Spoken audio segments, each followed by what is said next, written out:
அனைவருக்கும் வணக்கம். இன்றைக்கான கேள்வி என்னன்னா, கடமை என்றால் என்ன? ஞானிக்கு கடமை இருக்கிறதா இல்லையா? கடமையை நிர்ணயிப்பது யார்? அப்படின்னு ஒரு கேள்வி கேட்டிருக்கேங்க. ஸோ ஃபர்ஸ்ட் கடமை எல்லாத்துக்கும் இருக்கும். கடமை செய்யாமல் உன்னால் இருக்கவே முடியாதுன்னு கண்ணன் சொல்லிடுறான். ஒரு வேளை ஒரு நொடி கூட உன்னால் செயலாற்றாமல் இருக்க முடியாது அப்படின்னு கண்ணன் சொல்றதை வச்சு பார்க்கும்போது எல்லோருக்கும் ஒரு கடமை இருக்கிறது என்ற அர்த்தம். ஆனால் அந்த கடமையை யார் நிர்ணயிப்பது, எப்படி நிர்ணயிப்பது அப்படின்னு பார்க்கும்போது கடமை ஆட்டோமேட்டிக்கா ஒரு 90% நம்முடைய கர்மா தீர்மானித்து விடும். இப்போ ஒருத்தன் சிந்திக்கிறான்ல, நம்ம இதை பண்ணலான்ட்டு, அதுவே கர்மால இருந்து வர்றதா நீங்க வச்சுக்கிட்டீங்கன்னா, ஏற்கனவே செய்த செயல் அந்த சப்கான்சியஸோட தாட் அவனுக்கு பல சூழல்களை அமைத்து அவன் செயலாற்றிதான் ஆக வேண்டும் என்கின்ற ஒரு கடமையை கொண்டு வந்துடும். அப்ப கடமை என்பது நான் நிர்ணயிப்பதல்ல, அது என்னை தேடி வருவது. அது கண்ணன் கொடுக்குறான்னு பக்தி யோகத்துல சொன்னாலும் சரி, ஞான யோகத்துல என் கர்மால இருந்து வருதுன்னு சொன்னாலும் சரி, அப்ப அது என்னை தேடி விடும் கடமை. நான் நிர்ணயிக்கிறேன் அப்படின்னு நான் டிசைட் பண்ண வேண்டாம். அது ஆட்டோமேட்டிக்கா நீங்க ஒண்ணுமே பண்ணாம இருந்தாலும் கடமை உன்னை தேடி விடும் என்பது உண்மை. அப்ப தேடி வந்ததுக்கு நீ ரியாக்ட் பண்ணி தானே ஆகணும் அப்படிங்கிறது தான் இங்க ரெண்டு வகை. அப்ப ஞானிக்கு கடமை இருக்கா இல்லையா அப்படின்னு உங்க கேள்வி என்ன? கடமை இருக்குன்னு சொல்லலாம், இல்லைன்னு சொல்லலாம். ஏன்னா அந்த கடமையை அவன் செய்யாமலும் இருப்பான், செய்தும் வைப்பான். அப்படின்னு பார்க்கும்போது கடமையை கர்மயோகியாக இருக்கும் அந்த ஞானி தெளிவாக ப்ரொசீஜர் படி நீட்டாக, ஆனா ரிசல்ட் எதிர்பார்க்காம, அகங்காரம் இல்லாமல், நான் செய்கிறேன் என்கின்ற பாவனையும் இல்லாமல் தெளிவாக அதை செய்யறான். ப்ரொசீஜர் படி எப்படி பண்ணணுமோ அப்படிதான் அப்படின்ட்டு ஒரு செயலை இப்படி சமைக்கணும் அப்படின்னா ப்ரொசீஜர் படி சமைப்பான் கடமையை.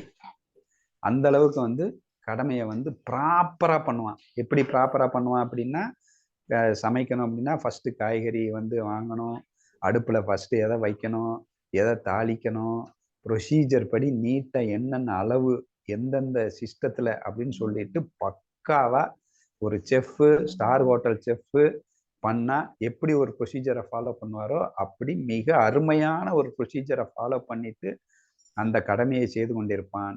ஆனால் அந்த கடமையில் பலனும் அகங்காரமும் இருக்காது ஞானியின் கடமை. இதே இன்னொரு பக்தி யோகி அப்படின்னு ஒரு கடமை வரும்போது அவன் எப்படி கடமை செய்வான் அப்படின்னா, நம்ம யாரு விதுரன் விதுரன் வாழைப்பழத்தை கொடுத்தார். யாருக்கு? கண்ணன். எப்படி கொடுத்தான்? வாழைப்பழத்தை தோலை கொடுத்துட்டு பழத்தை கீழே போட்டான். அப்படின்னா என்ன அர்த்தம்? ப்ரொசீஜர் எந்த அளவுக்கு அங்கே கடைபிடிக்கவில்லை என்பது புரியும். ஃபர்ஸ்ட் கர்மயோகி என்னன்னா ப்ரொசீஜர். ஒரு விருந்தாளி வந்தா எப்படி வரவேற்கணும். இப்ப கண்ணை வந்தான்னா எப்படி வரவேற்கணும், எப்படி விருந்தை படைக்க வேண்டும், ஸ்டார் ஹோட்டல்ல எப்படி உட்கார வைப்பான், ஸ்டார்டிங் டிஷ்ஷை தர்றது, ஸ்டார்ட் அப் தர்றது, அந்த ப்ரொசீஜர் ஒவ்வொன்றும் அப்படியே பக்காவா இருக்கும். ஆனா இங்க என்ன பண்ணுதுன்னா ப்ரொசீஜரே ஜீரோ, வயலேஷன் ஆஃப் தி ப்ரொசீஜரே சொல்லிடலாம். என்ன பண்ணிடுறான்? எடுத்த உடனே அவர் என்ன பண்ணிடுறாருன்னா பழத்தை தராம தோலை கொடுத்துட்டுறாரு. அப்ப அவருக்கு கடமை இருக்கா இல்லையான்னு கேட்டா என்ன அர்த்தம்? அது இல்லைன்னு மாதிரி வருது. ஆனா அவருக்கு ஒரு தோலை கொடுக்குற. அப்படிதான் பக்தி யோகியின் கடமை இருக்கும். ஏன்னா அவனுக்கு முழுக்க முழுக்க பிரேமை, சரண்டர், அவ்வளவுதான். நான் இல்லை, அங்க அகங்காரம் இல்லை, தன்னுடைய சுயநலம் இல்லை, பிரேமை சரண்டர்ல அவன் தோணியதை செய்வானே ஒழிய அங்க ப்ரொசீஜர் ஜீரோ. அதான் விதுரன் பண்ணான். விதுரன் ஒய்ஃபு சமைச்சா. என்னத்தை சமைச்சா? கண்ணா பின்னான்னு சமைச்சா. ஆனா அங்கே ப்ரொசீஜர் மொத்தம் வைலேஷன். ஆனா அங்க என்ன இருந்தது? பிரேமையும் சரண்டரும் இருந்தது. அப்ப அவன்கிட்ட போய் உனக்கு கடமை இருக்கான்னு கேட்டா கடமை இல்லைன்னு தான் சொல்லுவான். ஏன்னா அவனுக்கு தோணுது பண்ணுவான், பண்ணாமல் இருப்பான், எப்படி வேணா பண்ணுவான். அவன் A for apple, A for dash அப்படின்னு சொன்னா பக்தி யோகி கேட்டுன்னு கூட சொல்லுவான். ஏன்னா அவனுக்கு அந்நேரம் என்ன தோணுதோ அதை சொல்லுவான். அப்ப அவன் என்னடா அவன் கடமையே சரியா பண்ணல அப்படிங்கிற மாதிரி வந்துருது. ஆனா அவனுடைய கடமை பிரேமையில் இருப்பது, சரண்டர்ல இருப்பது, ஈகோ இல்லாமல் இருப்பது. அவன் பண்ணிக்கிட்டு இருப்பான். அப்ப அவனுக்கு கடமை இல்லை அப்படிங்கிற மாதிரி ஒரு ஃபீல் வரும். அதுவே இங்க பார்த்தீங்கன்னா கடமை மற்றவனை போல் தெளிவாக ப்ரொசீஜரை அருமையா அப்படியே சூப்பரா ஃபாலோ பண்ணிட்டு, அங்க ஈகோவும் இல்லாம அதே சமயம் ரிசல்ட்டை எதிர்பார்க்காம தெளிவா அந்த கடமையை செய்து கொண்டிருப்பான். இல்ல அது மாயை என்று நினைத்து கொண்டு அதை நடிப்புக்காக அந்த செயலை செய்யும்போது செய்கிறானா இல்லையா அப்படிங்கிற கேள்வி நமக்கு அது எதிர்பார்க்கலன்னாலே பண்றதும் பண்ணாமத மாதிரி தான். பக்தி யோகியும் பண்றது பண்ணாத மாதிரி தான் இருக்கு. ஸோ அந்த பண்றது பண்ணாத மாதிரி அப்படிங்கிறது என்ன அப்படின்னு தெரிஞ்சுக்கணும். இவர் இப்படிதான் பண்ணுவார்னு சொல்ல முடியாது. கர்மயோகி பக்காவா இருக்கும். வேணுதை எடுத்தோம்னா மீட்டிங்ல போய் பேசுறாருன்னா தெளிவா வார்த்தை வந்து ஒவ்வொரு பாயிண்டா அடுக்கி எதிராளி வந்து அந்த பதில் சொல்ல முடியாத அளவுக்கு தெளிவான ஒரு ப்ரொசீஜரை ஃபாலோ பண்ணிட்டு அடிக்கிறார்.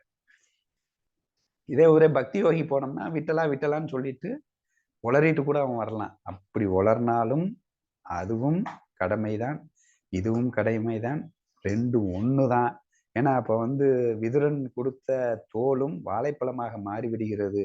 விருதன் மனைவி சமைச்சது உயர்ந்த வகையான டிஷ்ஷாகவும் அது மாறியது. ஏன்னா அங்க பிரேமையும் சரண்டர் மட்டும்தான் அங்க கணக்கெடுக்கப்படுகிறது. இங்க ஈகோ இல்லாத தன்மையும் ரிசல்ட் எதிர்பார்க்காத தன்மையும் எதிர்பார்க்கப்படுகிறது. இந்த ரெண்டும் இல்லாமல் அவன் என்ன செஞ்சாலும் அதை செய்யாமல் இருந்தாலும் அதுவே கடமை அப்படின்னு புரிஞ்சுக்கிறணும். ஏதாவது கடமையை நிர்ணயிப்பது நான் அல்ல. கடமை நம்ம தேடி வந்துடும்.